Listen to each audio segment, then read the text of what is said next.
Hello and welcome. This is Ruth, and today I've got Yana's Poppies collection from Spellbinders to share with you. They are absolutely beautiful, really lovely.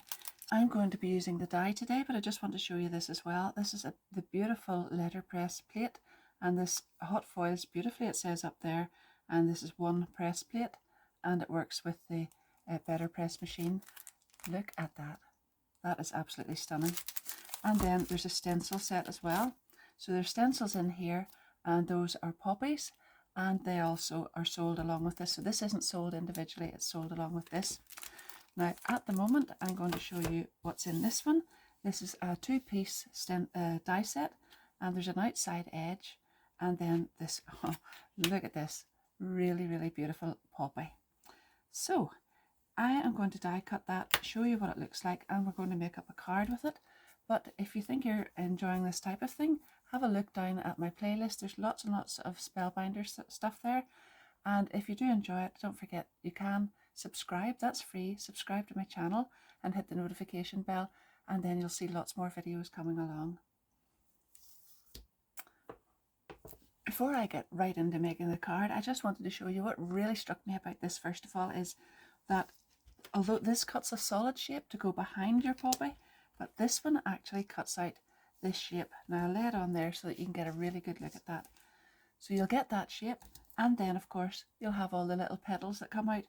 So if you just cut that twice, you'll get, say you cut it in gold and then you cut it in white, you'll be able to paper piece the white pieces into the gold, but you'll also be able to paper piece the gold pieces into your white outline as well.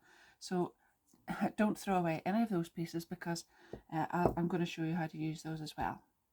So first of all, I have got a little card here ready to roll. This is an A6 card, and I have cut some grey card to go right on top of that.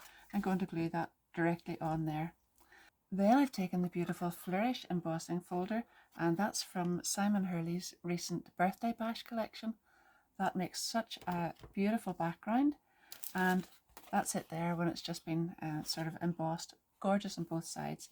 But I have just taken a piece from the bottom, and I've gone along with a tiny pair of scissors and just cut right in here and made a sort of pointed edge on it.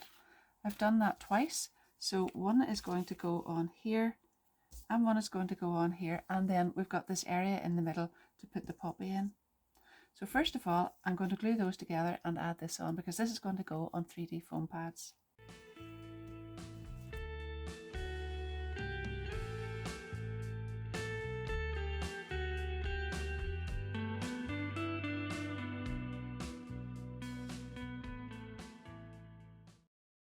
I die cut that poppy from white and from yellow glitter card. So I have this for another card, but I've kept all the little petals and pieces here, and I'm going to paper piece them back in here. But you can see, I'll just show you the difference here actually. If you put all of those pieces in, they do look really lovely, just like that. But I thought if I added some extra shading, because you can do that on top of glitter card no problem with alcohol markers, so I thought if I added some shading on those, look how different that looks. It just sort of brings it to life. Hopefully you can see that on there. So I'm going to go ahead now and add some shading to the rest of this. So you'll know that the depth is actually in the part where the petal heads into the flower. So it will be coming from here and then just a little bit there, because that petal there will be overlapping it. If you're not too sure of that and you just want to watch where I'm doing it, feel free to do that. You'll see it on the finished video at the end. And just sort of randomly up and down. You don't want a straight line, just randomly up and down. Looks a little bit more natural.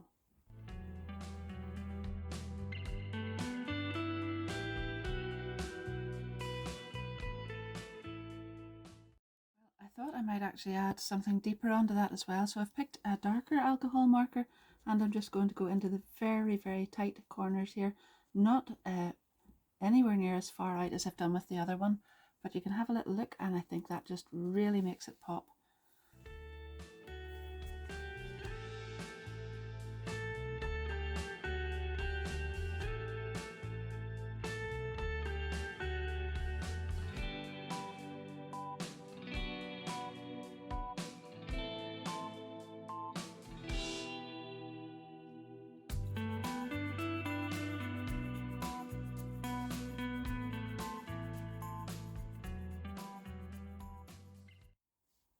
Isn't that lovely?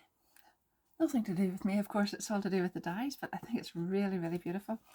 And I haven't even used the background dye on that because I thought just with the white and the yellow and the grey, I didn't want to bring another colour in, and there wasn't really one suitable to go behind that just for this card. But I'm going to show you how to do that on some other cards as well. I've gone ahead then and added some of these beautiful graphite self-adhesive gems onto the back of the card there, onto the grey part, and that sort of just gives it a really lovely little lift. Apologies for the background noise, we're getting some work done in the house, and I can't help the noise, but the work needs done, so there you are. For my next card then, I want to use this background because I really want to see what that looks like. I've cut it out in red, and then I've got this beautiful poppy here in gold, and I'm going to glue that onto that. But then I want to try and give this a little bit of a lift with some dimension, so I'm going to cut the petals out in red as well.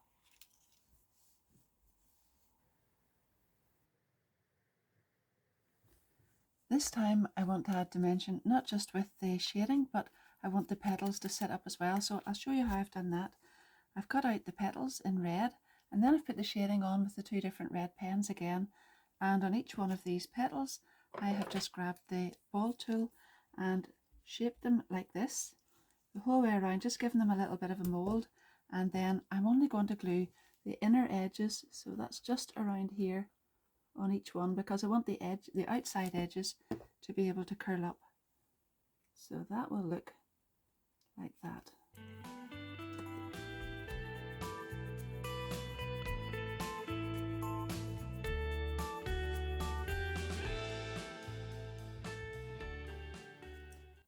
Just give that glue a little moment or two to dry, and then make sure the outside edge doesn't dry, and you can flick that up over your fingers with a pokey tool or just any little implement that you have that will bring that up. In fact, you could even just do it with your other finger. But what you really want to do is just curl the edges of the petals up like that.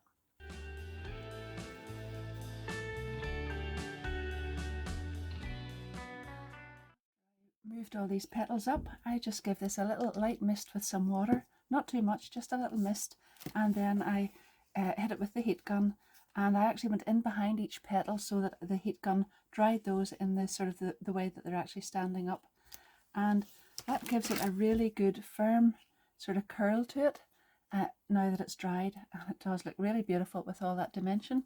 So I've gone ahead and I've got the card ready now to put it on. And of course I used the rest of the embossing folder that I had used on my previous card, used it on there, and I've backed that onto some red, and then obviously I wanted to bring the gold back in here. And I really, really love the effect that an embossing folder makes on that, because you've got lots of beautiful pattern there without bringing in extra colour, and it's very deep, it's beautiful, it's a 3D embossing folder. Then the outside frame here was made with two dies from this set, so I've taken two out there, and I've actually just taped those together and run them through on some gold card, taped them together like that. And this is the nested postage labels and tag set, and that also means another thing I really like is that this was in here. I don't need that, I've taken that out, and that's ready to use on another card as well, so win-win. And now I've got this which will go on here, and oh, I love it. Now I was going to lay it down flat there, but I'm actually just going to have a little look for my 3D foam pads, and I'll just raise that up and put it on there. Well, I couldn't resist making another one, so I've cut the background out in white and the main thing out in craft card, and then I've taken some colour pencils. So these are the Elementary Midtones Highly Pigmented Classic Colour Pencils from Nuvo, that's Tonic Studios product, and I've used the two greens from the set there, the lighter one and then the darker one for shading, and then on the actual poppy itself I'm using the bright honeysuckle and the rose, rose trellis. So even if I happen to get some of the colouring pencil up on top of the craft card there, it doesn't matter, because I can just cut out another craft card piece of another die cut with the poppy and glue it directly on top. It'll get a little bit of depth and it'll cover any little pieces of colour pencil that hit this on the way around.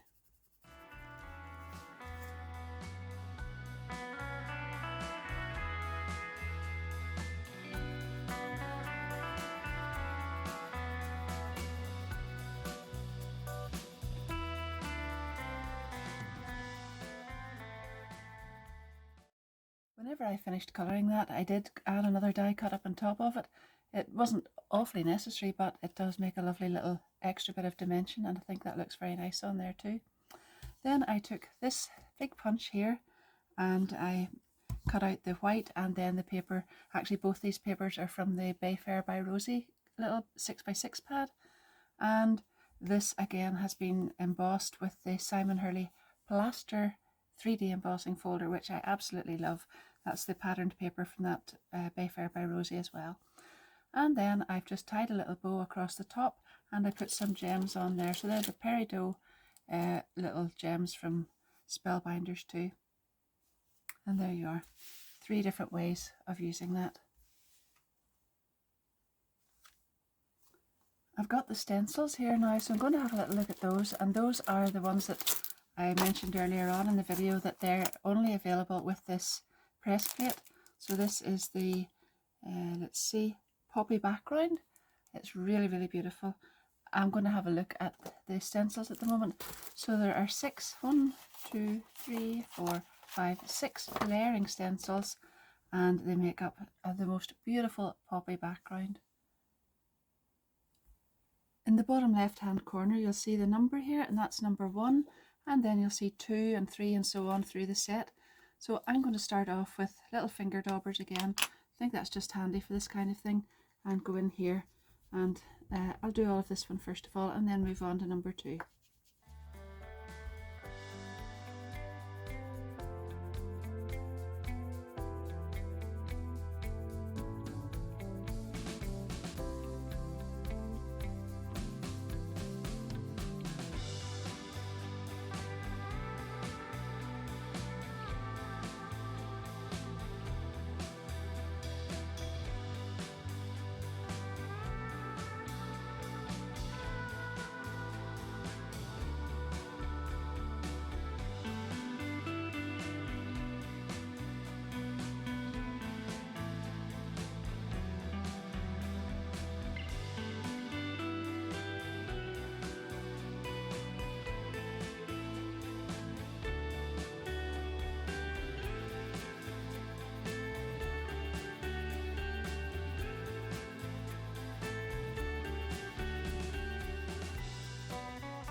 When I had finished stenciling the panel, then I cut it off so that it fitted onto the top of this card front, and then I stamped out the new beginnings from the All Seasons new collection of stamps and then the dies to match. I'll put a link for that down below as well. And then I can't resist these beautiful graphite colour essentials gems. They're all different sizes on them, so I was able to pick the size that suited each of the centres of the poppies perfectly there. And that is a really, really beautiful card. I tend to do more die cutting, so when I do something like this, I find it's really, really therapeutic and really lovely, and just a little change for me. So there you are, that's my cards for today. I will possibly be back with more at some other stage, but I've got lots of things in my in tray at the moment, so I'm not too sure when I'll get back, but you can let me know what you prefer, or even if you just like them all, because I really love that colour combination there first of all, and the shading on that one. And of course, once I get onto this one, I just love the dimension, not only in the poppy itself, hopefully you can see that, but not only just in the poppy, but in the embossing folder as well, because that is just a stunning combination. And this one here is more country style, I think. Maybe that's what I would call that one, with all of the different natural colours and elements on it. And then this beautiful stenciled one. So thank you very, very much for watching. I hope you've enjoyed it. If you have enjoyed it, I would really love you to give me a big thumbs up and leave me a little comment, because that really helps my channel along. It would also really help if you would subscribe, if you feel like doing that, if you've enjoyed it. Subscribing to my channel doesn't cost anything. So if you do that and hit the notification bell, then you'll be kept up to date with anything else that's coming. As always, my affiliate links for everything I use will be down below in the description. And thanks to everybody who already uses those. I really appreciate that. That doesn't cost you anything extra as well, but it does give me a little commission too. So until next time, happy crafting. Thanks very much. Bye bye.